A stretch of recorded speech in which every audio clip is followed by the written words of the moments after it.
Will the Democratic Alliance political gambit be the game changer in the 2016 general election? Barely 5 months to the polls, the principals in the alliance have been holding meetings to agree on how to find the consensus candidate who will be the flag bearer in the election for the presidency. The TDA has also agreed in principle to only send a single joint candidate to contest in parliamentary elections. Yet as opposition political parties try to paper over the cracks of factionalism, there are fears that this could spill over into this rainbow coalition. Acheka district also hovers over the future of the TDA. In 2011, whereas the Inter-Party Corporation anointed then FDC party president Dr. Kizza Besigye as its flag bearer, UPC and DP leaders opted out, taking the wind out of the sails of the coalition. However, it appears the alliance has engaged a carefully calibrated process. Among its key players are a distinguished scholar and lawyer, Professor Frederick Sempebwa, former Chwa County MP Livingstone Okello, former UNDP Africa Bureau Chief and civil society activist Bishop Zach Niringie.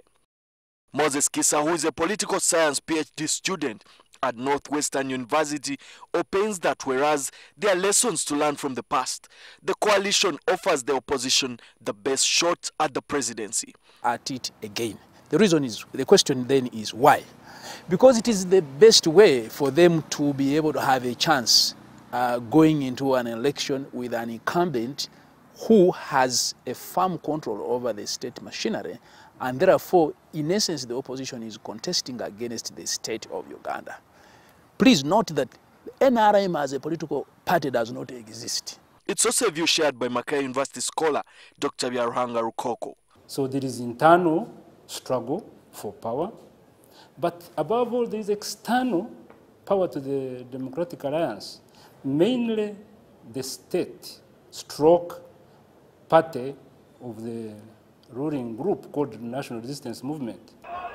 Some of the exponents of the TDF claim they have tried to borrow from the Kenyan experience of coalition politics.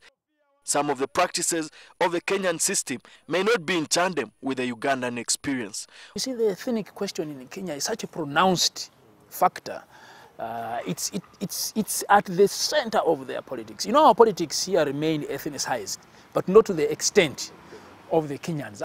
The Kenyan situation is slightly different because at that time, President Moi was getting out of the system. But here, you have the major player still interested. For instance, ethnicity is a salient cleavage of Kenyan coalition politics. Whereas tribal alliances are not commonplace in Uganda's politics, could the Democratic Alliance constitute support across ethnic tendrils?